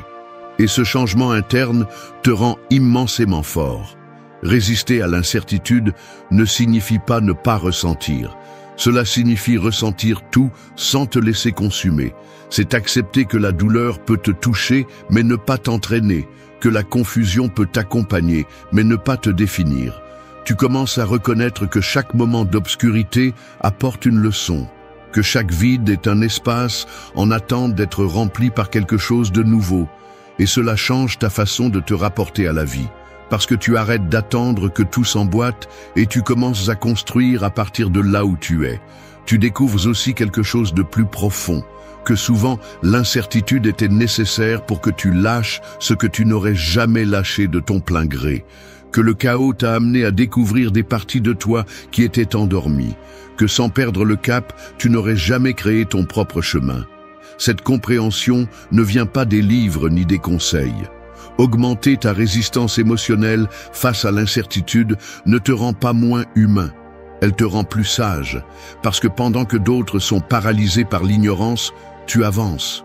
Pendant que d'autres attendent des signes, tu choisis. Pendant que d'autres se perdent dans le doute, tu te maintiens. Et ce n'est pas parce que tu as toutes les réponses, mais parce que tu n'as plus besoin de toutes les avoir pour continuer. Ce calme actif qui commence à naître en toi est la preuve que tu es prêt pour ce qui vient, même si tu ne sais pas encore ce que c'est. Et cela, en soi, est déjà une victoire. 7. Ton environnement commence à se replier silencieusement. Lorsque le soleil commence à se coucher, il ne fait pas de bruit. Mais petit à petit, le paysage change. Les ombres s'allongent, le vent baisse, les oiseaux se cachent. Tout se transforme en silence. De la même manière, ton environnement commence à changer lorsque tu traverses une transformation profonde. Sans grande discussion, sans drames évidents, sans ruptures scandaleuses. Certaines personnes s'éloignent, certaines invitations cessent d'arriver. Certains espaces ne t'appellent plus. Au début, ça fait mal, parce que tu l'interprètes comme un rejet, comme une perte. Mais si tu observes attentivement, tu te rendras compte que ce n'est pas le monde qui s'éloigne de toi, c'est la vie qui réorganise ce qui ne s'additionne plus. Quand tu changes, tout autour de toi commence à se réajuster. Non pas parce que tu l'exiges, mais parce que ta vibration ne correspond plus à certains endroits. Ce que tu tolérais avant te semble maintenant toxique. Ce que tu cherchais avant te semble maintenant vide. Et le plus curieux, c'est que tu ne fais rien d'explicite pour provoquer ce repli. Cela se produit simplement. Ton silence dérange, ta clarté fait peur, ta croissance dérange ceux qui vivent dans la stagnation. Et c'est à ce moment-là que la vie commence à purifier ton environnement sans que tu aies à lever le petit doigt. Cela peut ressembler à de l'abandon, mais ce n'est pas le cas, c'est du nettoyage, c'est de l'espace nécessaire. Ce qui semblait être de la solidité n'était que de l'habitude. Ce qui semblait être de l'amitié était de l'attachement. Ce qui semblait être de la compagnie était de la distraction. Lorsque tu deviens une version plus consciente de toi-même, tout ce qui était basé sur des illusions commence à s'effondrer. Et cela, bien que cela soit inconfortable, est une bénédiction déguisée. Parce que tu commences enfin à marcher sans le poids des fausses connexions. Parfois, tu ne le vois pas venir. Des personnes qui juraient être là pour toujours disparaissent soudainement. Des groupes où tu te sentais auparavant partie intégrante ne t'accueillent plus de la même manière. Des voix que tu admirais auparavant te semblent maintenant vides. Et cette transition est dure, car elle te laisse dans une sorte de vide relationnel. Mais ce vide est fertile. C'est l'espace où commenceront à arriver des personnes qui se connectent vraiment avec ton essence, pas avec l'image que tu soutenais auparavant. Et pour que cela se produise, il faut d'abord que ce qui ne vibre plus avec toi s'en aille.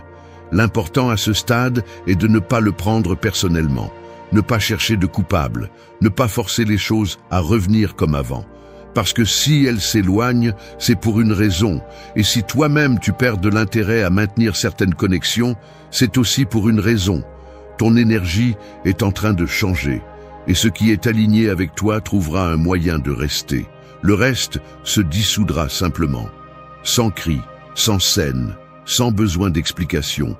C'est ici que beaucoup de personnes échouent dans leur processus de transformation.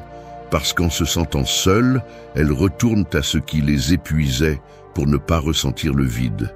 Mais ce vide est nécessaire. C'est l'espace entre une étape qui s'est terminée et une autre qui n'a pas encore commencé.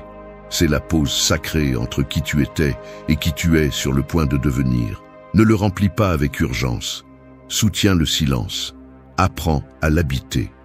Parce qu'à l'intérieur de lui, ton âme se réorganise. Si aujourd'hui tu remarques que ton environnement se replie, ne panique pas, observe, respire, fais confiance. Tu es en train d'être filtré. Tu es en train d'être préparé pour recevoir ce dont tu as vraiment besoin. Et même si tu ne le vois pas maintenant, plus tard tu comprendras que ce silence autour de toi n'était pas de la solitude, c'était de la protection. Tu arrêtes d'appartenir là où tu te perdais auparavant. Et cela, bien que cela fasse mal, est un grand pas vers ton authenticité. 8. Tu ressens une force interne inexplicable qui te pousse à continuer. Le volcan ne demande pas la permission pour s'activer. Pendant des années, il semble endormi, inoffensif, silencieux. Mais sous la surface, quelque chose est en train de se préparer. Personne ne le voit, personne ne l'entend, mais lui le sait. Il sait qu'il n'est pas mort, il est juste en préparation. Et quand vient le moment, il se réveille. C'est ainsi que commence à se sentir cette force interne lorsque tu es sur le point de franchir un seuil personnel. Personne ne le remarque. Ta vie extérieure reste la même, tes routines ne changent pas beaucoup. Mais tu ressens quelque chose de nouveau, une sorte d'énergie qui te soulève même quand tu n'as plus de raison claire de le faire. Il ne s'agit pas de motivation. La motivation va et vient. C'est différent. C'est une sorte de feu silencieux qui ne demande pas d'explication. Il te pousse, simplement. Quand tout semble stagner, cette force interne te fait te lever. Quand le monde te déçoit, cette énergie te murmure de ne pas t'arrêter. Tu ne sais pas d'où elle vient, mais tu ne peux pas l'ignorer non plus. Beaucoup la confondent avec l'obstination. Mais ce n'est pas de l'ego. Ce n'est pas de l'obstination, c'est de l'instinct. C'est ton âme qui te dit de continuer, même si tu es épuisé, même si tu n'as pas de certitude, même si tu ne vois pas de résultats immédiats. Quelque chose en toi continue de croire, et ce quelque chose est la chose la plus pure que tu possèdes. Ce n'est pas de l'optimisme aveugle, c'est de la conviction interne. C'est la certitude que tu n'es pas allé aussi loin juste pour abandonner maintenant. Pendant un processus de transformation réelle, cette force apparaît juste quand tu en as le plus besoin. Elle ne se manifeste pas comme une explosion, mais comme une présence constante. Parfois c'est une idée que tu ne peux pas lâcher, parfois c'est une sensation physique. Parfois c'est le simple fait que, malgré tout, tu continues d'avancer. Et c'est ce qui te distingue. Ce n'est pas que tout soit facile, c'est que tu n'as plus besoin que ce soit le cas pour continuer. Il y aura des moments où tu te sentiras seul, où rien n'aura de sens, où personne ne comprendra ce que tu traverses. Mais même là, cette force persiste, et bien qu'elle ne crie pas, bien qu'elle ne console pas, elle ne te laisse pas tomber. Parce que maintenant tu es connecté à quelque chose de plus profond que la logique, de plus solide que l'émotion. Tu es connecté à toi-même. Et cette connexion, une fois activée, ne disparaît pas. Elle devient ton ancre, ton centre, ta raison silencieuse. Tu remarqueras aussi que cette force te rend plus sélectif. Tu ne gaspilles plus ton énergie à discuter avec ceux qui ne veulent pas comprendre. Tu n'expliques plus ton processus à ceux qui cherchent seulement à donner leur avis. Tu ne cours plus après ce qui te manque, parce que cette énergie ne se négocie pas, elle se protège. Et tu as appris à la garder, à la nourrir, à lui faire confiance même quand tout le reste échoue. Ce n'est pas de la chance, c'est de la maturité émotionnelle. À ce stade, tu n'as pas besoin que tout ait un sens pour continuer. Tu sais que tu es là où tu dois être, même si le chemin est encore incertain. Tu sens qu'il y a quelque chose de plus grand qui se forme, même si tu ne peux pas encore le voir clairement. Et tu fais confiance, non pas par naïveté, mais par expérience. Parce que tu as déjà vécu ce que c'est de continuer éteint. Et maintenant que cette force s'est réveillée, tu n'es pas prêt à revenir en arrière. Cette force interne qui te pousse aujourd'hui ne vient pas de l'extérieur. Elle vient de tout ce que tu as surmonté en silence, de tout ce que tu as perdu sans abandonner, de tout ce que tu as guéri sans que personne ne le voie.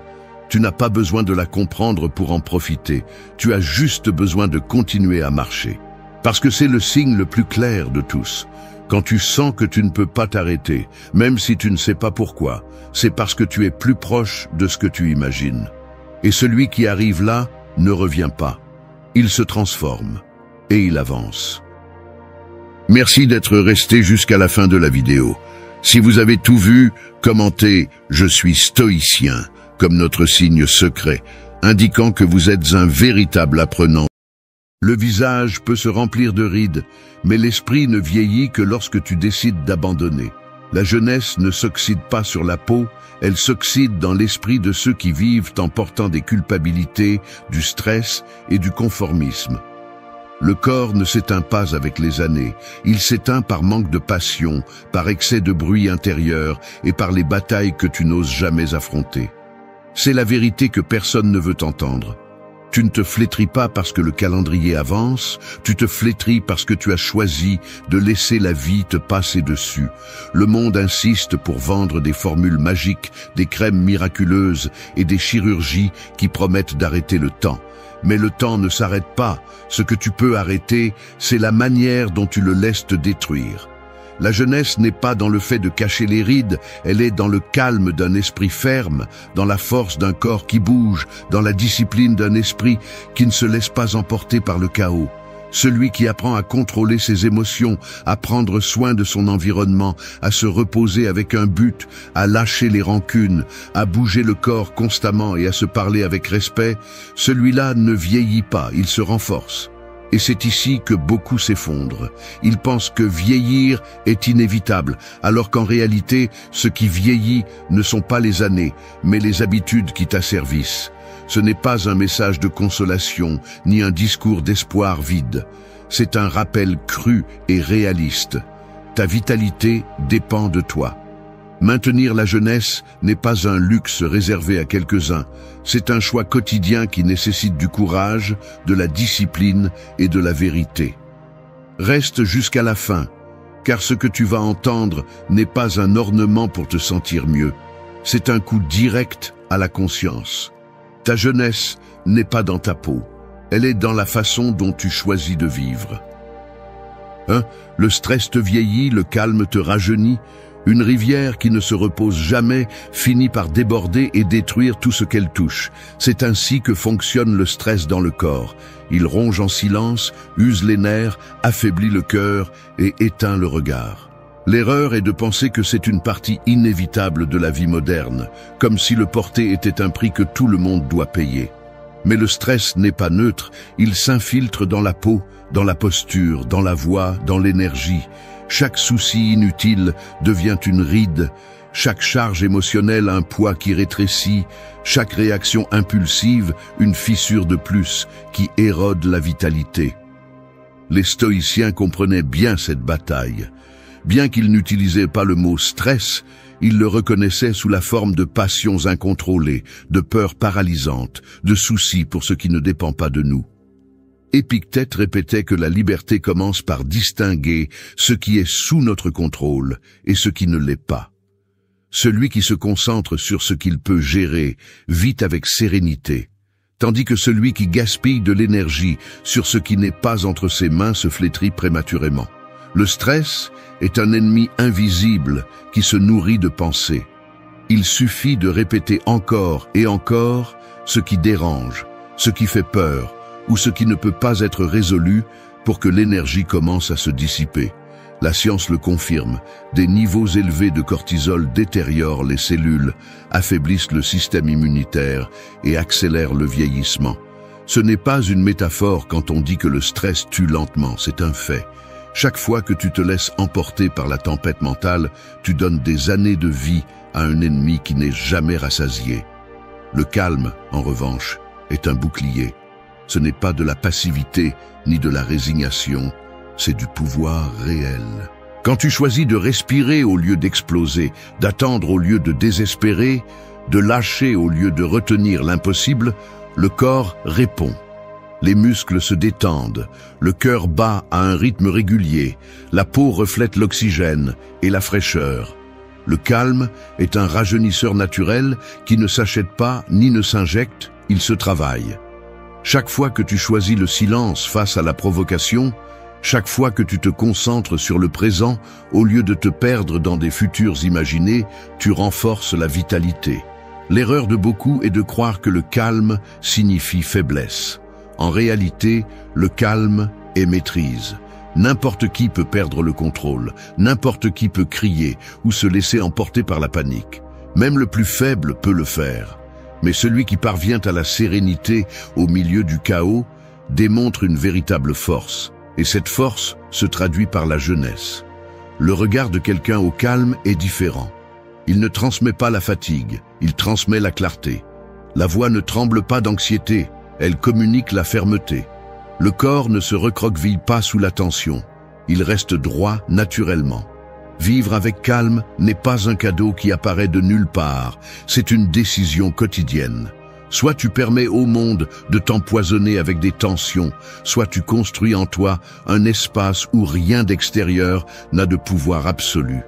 C'est ce que pratiquaient les stoïciens, le calme comme discipline, comme entraînement quotidien. Et c'est dans cet entraînement que réside la clé pour rajeunir, peu importe l'âge. Chaque jour où tu choisis la sérénité, tu éteins le feu interne du stress qui flétrit. Chaque jour où tu décides de répondre avec conscience au lieu de réagir automatiquement, tu allumes une étincelle qui rajeunit l'esprit et renforce le corps. C'est la dure vérité. La jeunesse n'est pas dans la peau, elle est dans le calme que tu choisis de cultiver. Parce que le stress te flétrit, mais la sérénité, exercée comme une vertu quotidienne, te redonne la force et l'éclat qu'aucune chirurgie. 2. Ton environnement peut t'éteindre ou te donner la vie. L'air pur donne de la force, l'air pollué rend malade. Il en va de même pour l'environnement. Ce que tu respires au quotidien n'entre pas toujours par les poumons. Tu l'absorbes aussi avec l'esprit et le cœur. Tu n'as pas besoin de regarder trop loin pour remarquer comment certains lieux et personnes éteignent l'enthousiasme, tandis que d'autres l'allument et le multiplient. La vitalité ne s'effondre pas d'un coup. Elle se draine lentement lorsque tu acceptes de vivre entouré de tensions, de paroles vides, de gens qui entravent plutôt que de stimuler. L'environnement n'est pas un simple décor, il fait partie de ce qui façonne ton énergie et détermine si tu fleuris ou si tu te flétris avant l'heure. La jeunesse ne dépend pas seulement de ce que tu manges ou de combien tu fais de l'exercice, elle se construit aussi avec les environnements dans lesquels tu choisis de rester. Être près de ceux qui critiquent constamment, de ceux qui vivent dans la plainte et transmettent le découragement, c'est permettre à ton esprit de respirer de l'air empoisonné. Tôt ou tard, ce poison se reflète dans la posture, dans la voix, dans l'éclat du regard. Le corps accuse le poids de l'extérieur et l'âme devient plus vieille que les années qu'elle porte réellement. Les stoïciens connaissaient l'importance de choisir avec soin les influences externes. Sénèque prévenait que la compagnie façonne le caractère et que si tu passes trop de temps avec ceux qui ne cherchent pas la vertu, tu finiras par être contaminé par leurs défauts. Ce n'est pas une exagération, ni un élitisme, c'est une simple réalité. Personne ne reste immunisé contre l'environnement qu'il respire.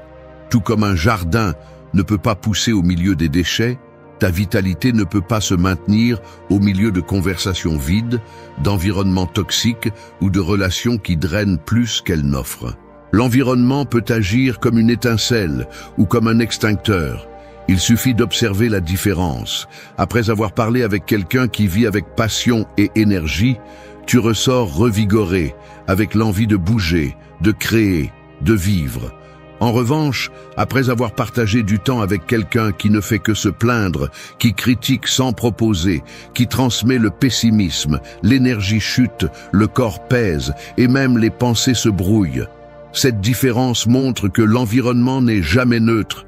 Il te donne la vie ou il te vole ta vitalité.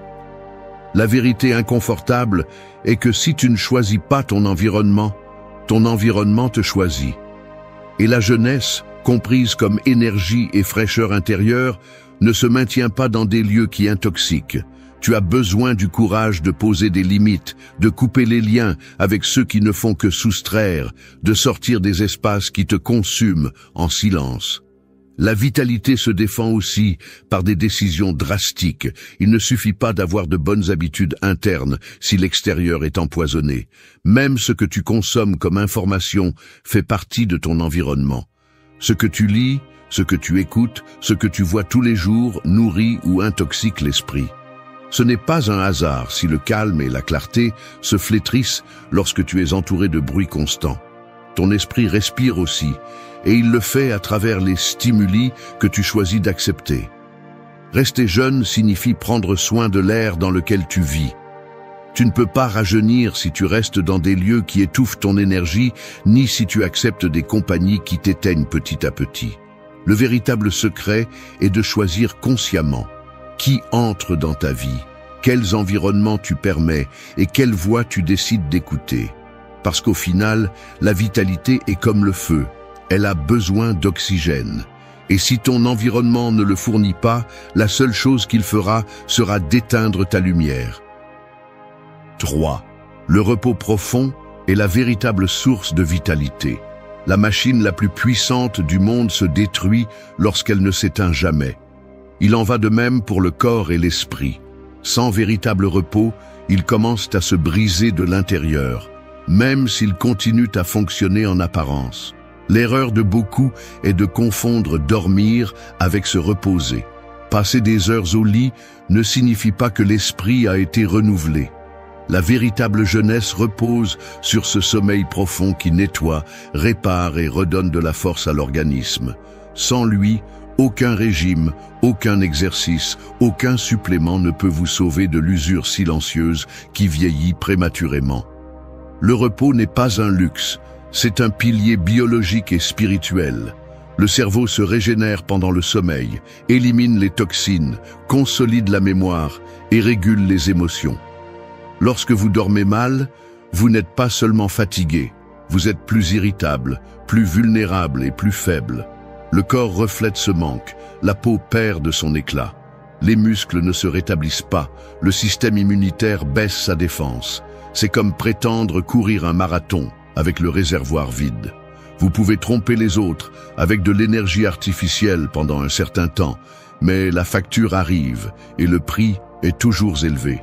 Les stoïciens ne parlaient pas de cycle de sommeil comme le fait la science moderne, mais ils comprenaient l'importance de l'équilibre. Marc Aurèle écrivait sur le fait de se lever avec un but, comprenant que le repos avait un but. restaurer la force pour servir ce qui compte vraiment. Cette mentalité montre que dormir n'est pas une perte de temps, mais un investissement dans la renaissance du corps et de l'esprit. Chaque nuit où vous décidez d'éteindre les distractions, de vous déconnecter du bruit et de vous abandonner à un sommeil profond, vous rajeunissez plus que ce que n'importe quel cosmétique pourrait promettre. Le problème actuel est l'obsession de la productivité. Beaucoup se vantent de dormir peu, comme si c'était un signe de succès. Ce qu'ils démontrent en réalité, c'est de la négligence. L'excès d'activité vole la vie parce qu'il empêche le corps de se réparer. Ne pas bien se reposer est un acte de violence contre soi-même. Un esprit qui ne trouve jamais de pause s'épuise, et avec lui s'éteint l'éclat qui donne la jeunesse. Le repos profond n'est pas seulement fermer les yeux, c'est aussi le calme mental préalable. Dormir avec des pensées chargées de rancœur, d'anxiété ou de soucis, c'est comme essayer de guérir au milieu d'une tempête. Vous devez apprendre à lâcher prise avant de dormir, à laisser la journée se terminer dans votre esprit pour que le corps puisse récupérer ce qui a été perdu. Cette pratique stoïcienne de revoir la journée, de pardonner ce qui est nécessaire et de lâcher ce qui ne dépend pas de vous, est un remède pour l'âme et pour le corps.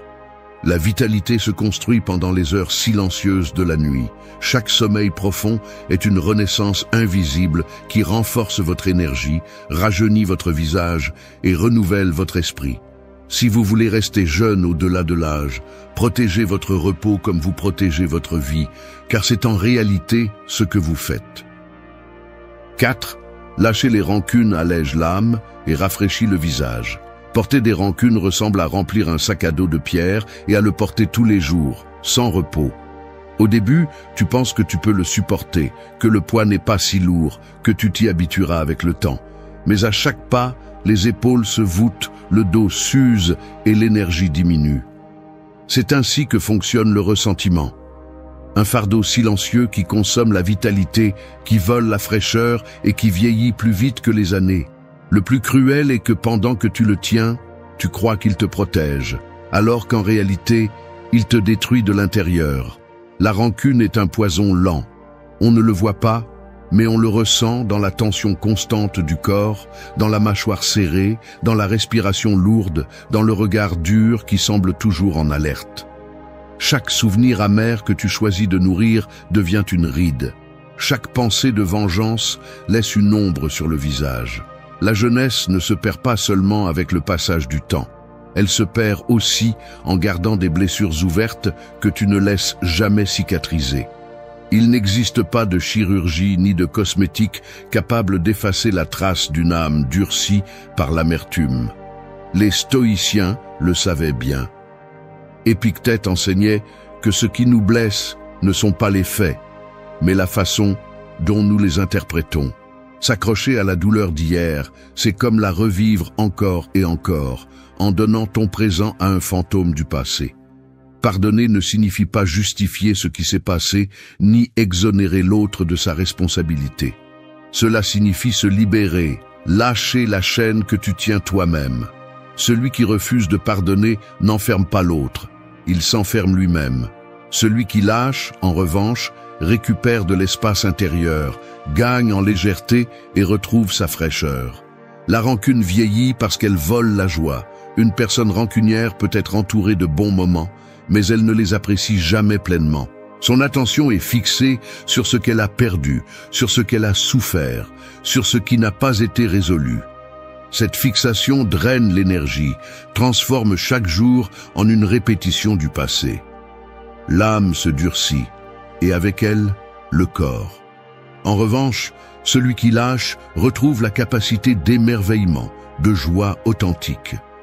On le voit dans le regard plus ouvert, dans le sourire plus spontané, dans le visage plus serein.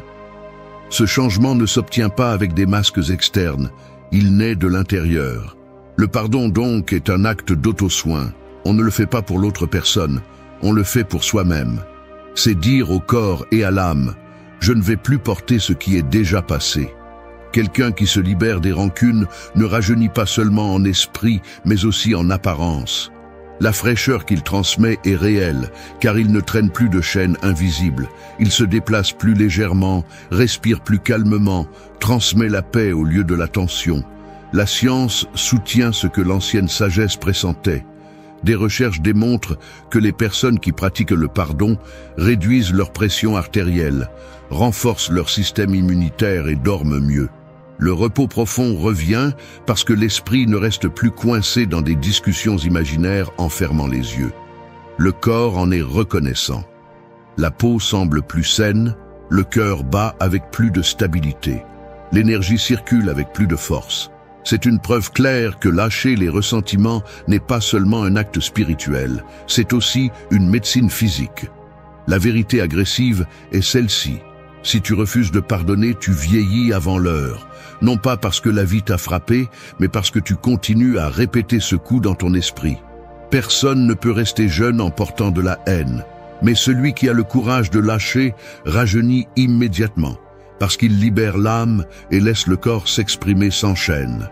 Lâcher les rancunes est une décision que l'on prend tous les jours. Ce n'est pas oublier, c'est choisir de ne plus lui donner de pouvoir. 5.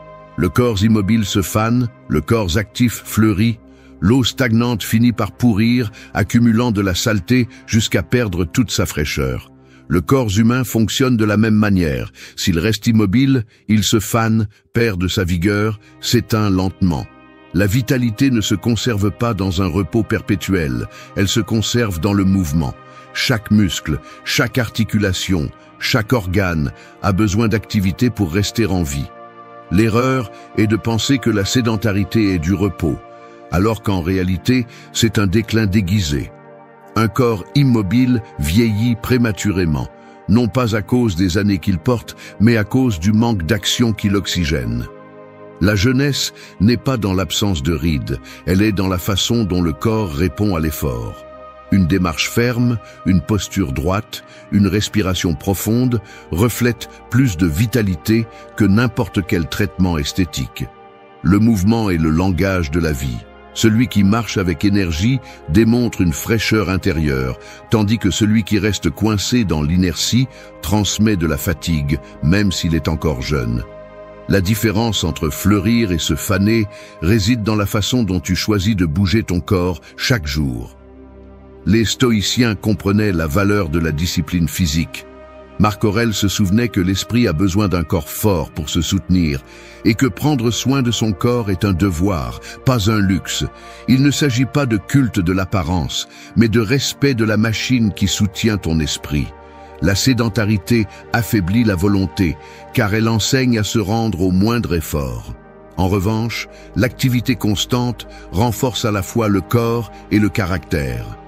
Se lever pour s'entraîner même sans envie est un acte de maîtrise qui rajeunit plus que n'importe quelle routine superficielle. La science le confirme, l'inactivité détériore les os, les muscles et le cœur. Elle augmente le risque de maladie et accélère le vieillissement cellulaire. D'un autre côté, le mouvement régulier active la circulation, oxygène le sang, stimule l'esprit et prolonge la vie. Il n'est pas exagéré de dire que l'exercice est une source de jeunesse. Chaque goutte de sueur est un rappel que le corps est vivant, qu'il peut se renouveler grâce à l'effort. Le problème de beaucoup est qu'ils confondent confort et bien-être. Passer des heures assis devant un écran, ne bouger que le strict nécessaire pour survivre, peut sembler normal dans la routine moderne. Mais c'est un suicide lent. Le corps immobile devient plus fragile, plus maladroit, plus lourd. Et avec lui, l'esprit s'émousse. Celui qui ne bouge pas perd en agilité mentale, en capacité de réponse, en étincelle qui reflète la vitalité.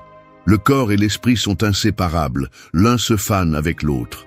Le mouvement ne signifie pas nécessairement des entraînements extrêmes ou des exploits sportifs. Il signifie une discipline quotidienne. Marcher avec un but, étirer les muscles, garder le corps actif même si la journée est lourde. Chaque décision de bouger est une affirmation de vie. Chaque pas que tu choisis de faire au lieu de rester assis est une victoire contre l'usure. Le corps fleurit quand tu l'utilises, quand tu le défies, quand tu le maintiens en action. Le mouvement a également un impact direct sur les émotions. L'exercice libère les tensions, réduit le stress et élève l'humeur. Il est impossible de rester jeune si l'esprit est éteint et rien n'allume plus que d'activer le corps. La passion, l'énergie et la clarté mentale surgissent après l'avoir bougé, pas avant. C'est pourquoi il est une erreur d'attendre la motivation pour commencer. C'est l'action qui réveille l'esprit, pas la paresse. La vérité est simple et agressive. Si tu ne bouges pas ton corps, tu le tues en silence. 6. La passion ardente maintient ton énergie vive. Un feu ne se flétrit pas avec les années. Il s'éteint uniquement lorsqu'il cesse de recevoir de l'oxygène. Il en va de même pour l'esprit humain. La véritable jeunesse ne meurt pas avec le temps. Elle s'éteint quand on perd l'étincelle qui nous pousse à vivre avec force. Cette flamme interne est ce qui maintient la vitalité, ce qui donne de l'éclat au regard et de la fermeté au pas. Sans passion, le corps devient lourd, la routine devient grise et la vie se transforme en une simple formalité. Beaucoup pensent que la passion est une exagération, un désordre ou un enthousiasme momentané. Mais la véritable passion est autre chose. C'est une direction, c'est une énergie soutenue, c'est le moteur qui donne un sens aux heures. Celui qui vit avec passion ne gaspille pas ses jours en trivialité, car il a toujours une raison qui le pousse en avant. Au contraire, celui qui se résigne à vivre sans feu intérieur commence à vieillir de l'intérieur, même s'il conserve encore sa jeunesse à l'extérieur. Le vide tue plus vite que les années. Pour les stoïciens, la passion n'était pas confondue avec un excès incontrôlé, mais avec une force bien orientée vers l'essentiel. Marc Aurèle écrivait que chaque matin, il devait se rappeler sa mission d'être humain, d'agir avec dignité et but. C'est la forme la plus claire de passion, se lever en sachant que la journée n'est pas une condamnation, mais une opportunité de pratiquer la vertu et la discipline. Un cœur enflammé transforme n'importe quelle tâche, même la plus petite, en un acte de vitalité. La science renforce cette vision. Des études montrent que ceux qui maintiennent des projets qui les enthousiasment, des objectifs qui les motivent et des activités qui les inspirent, non seulement vivent plus longtemps, mais le font aussi avec une meilleure santé physique et mentale. Le cerveau libère de la dopamine et de la sérotonine lorsqu'il se connecte à quelque chose qui suscite un intérêt authentique, et ces substances sont une nourriture directe pour la vitalité. Il suffit d'observer comment le visage de quelqu'un change lorsqu'il parle de ce qu'il aime. Les yeux brillent, la posture s'élève, la voix acquiert de l'énergie. Ce rajeunissement n'est pas dû à la génétique, mais à la passion. Renoncer à ce qui enflamme l'esprit est comme laisser le feu se consumer jusqu'à être réduit en cendres. Chaque rêve abandonné, chaque intérêt réprimé, chaque désir réprimé est un seau d'eau qui éteint la flamme. Et lorsque cette étincelle disparaît, la routine prend le contrôle, la fatigue devient permanente et le visage reflète le poids de la résignation. Personne ne peut rester jeune sans une raison qui l'enflamme de l'intérieur. Il ne s'agit pas toujours de grands projets ou de gestes héroïques. La passion peut aussi habiter dans la simplicité, cultiver un talent, s'engager dans une cause, perfectionner un métier, prendre soin d'un lien précieux. Ce qui importe, ce n'est pas la taille de la flamme, mais qu'elle continue de brûler. Tant qu'il y a une raison de se lever avec détermination, tant qu'il y a quelque chose qui brise la monotonie et active le désir de continuer, la jeunesse reste intacte. Un esprit passionné et contagieux. L'énergie que transmet quelqu'un qui vit enflammé est impossible à ignorer. Il n'est pas nécessaire d'expliquer, on le perçoit dans sa façon de parler, dans l'intensité de ses gestes, dans la clarté de ses décisions. Cette vibration vitale rajeunit non seulement celui qui la porte, mais inspire aussi ceux qui l'entourent. La passion, en ce sens, est une force expansive. Elle maintient ton énergie vive et multiplie celle des autres. La vérité est dure, mais claire. Tu ne vieillis pas avec les calendriers, tu vieillis quand tu cesses de rêver, de lutter, de désirer avec intensité. Chaque fois que tu renonces à ce que tu aimes, tu perds des années de vie. 7. La productivité excessive épuise, l'équilibre restaure.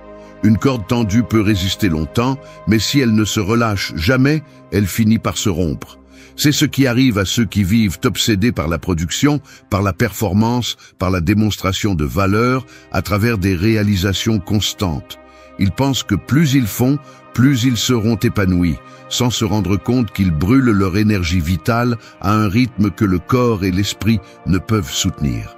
La productivité sans pause vieillit, non pas parce que travailler est mauvais, mais parce que confondre la valeur personnelle avec la quantité de résultats est un piège qui épuise de l'intérieur et de l'extérieur. Le monde moderne pousse vers cette obsession. On célèbre celui qui dort peu, celui qui est toujours occupé, celui qui ne se repose jamais. On confond mouvement avec progrès. On confond être rempli d'activité avec vivre une vie significative. Ce qu'on ne dit pas, c'est le prix. Un visage fatigué, un esprit vide, un corps qui accumule la tension jusqu'à tomber malade. La productivité excessive ne construit pas la vitalité, elle la dévore. Personne ne rajeunit avec des journées interminables ni avec des agendas sans répit. La jeunesse se maintient avec l'équilibre, pas avec l'épuisement.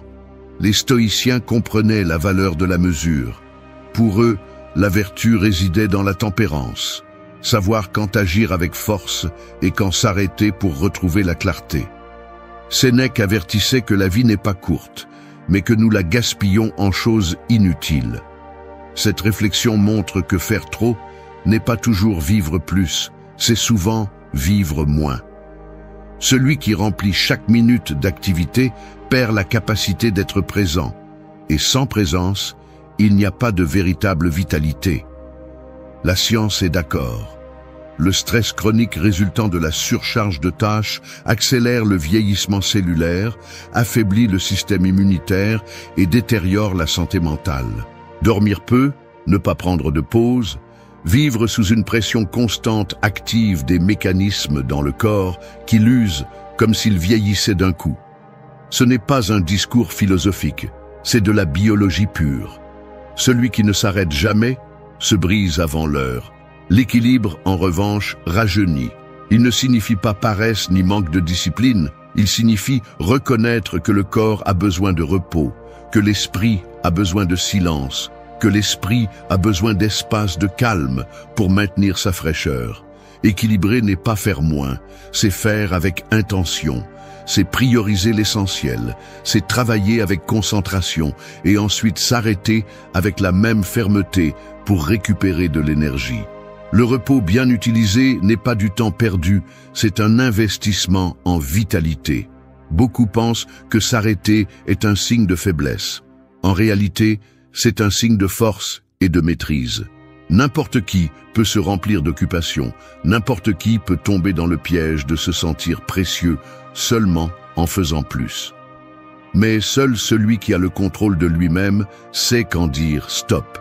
Cette maîtrise rajeunit parce qu'elle redonne du pouvoir à l'esprit. L'équilibre n'est pas passivité, c'est stratégie. Celui qui le pratique ne vieillit pas avant l'heure parce qu'il sait gérer ses ressources.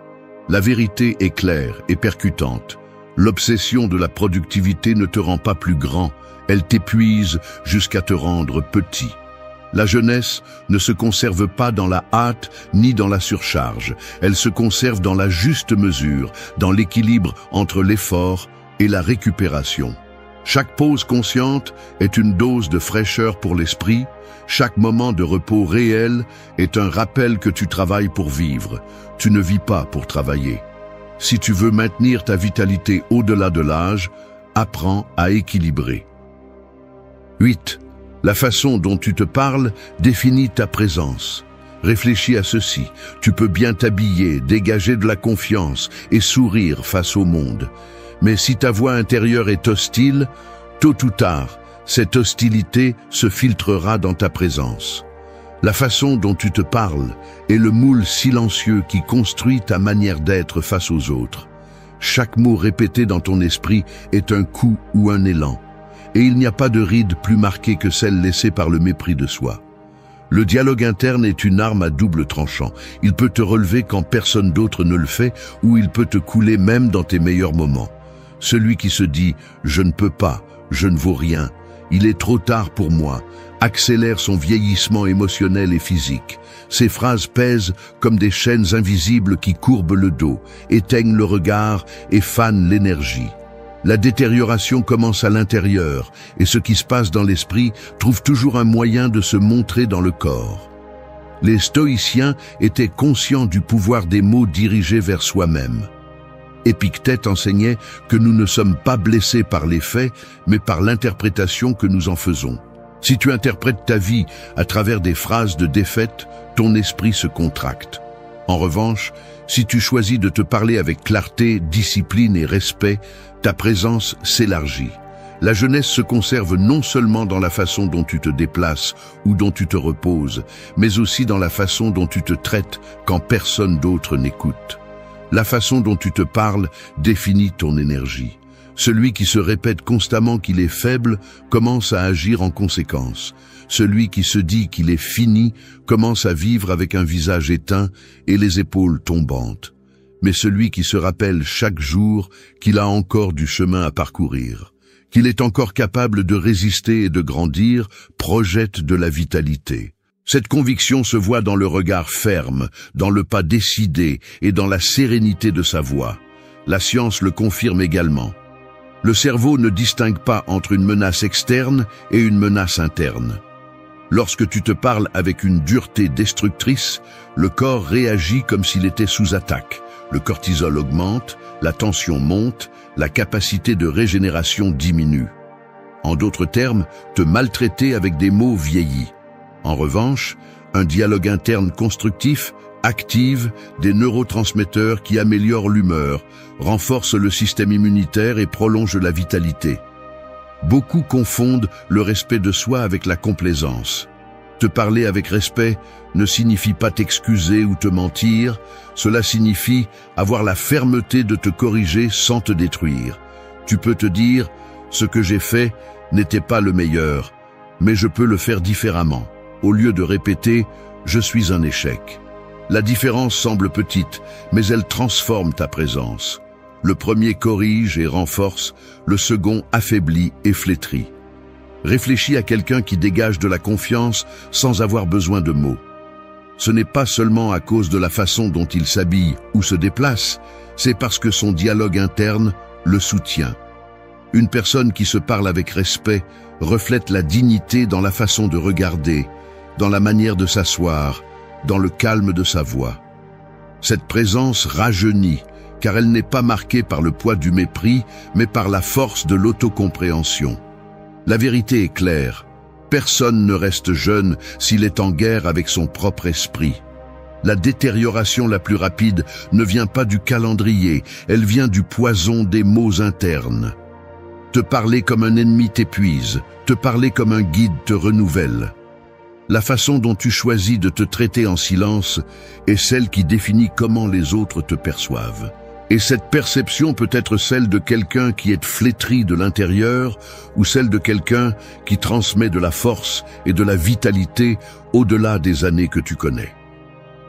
Merci d'être resté jusqu'à la fin de la vidéo. Si vous avez tout vu, commentez.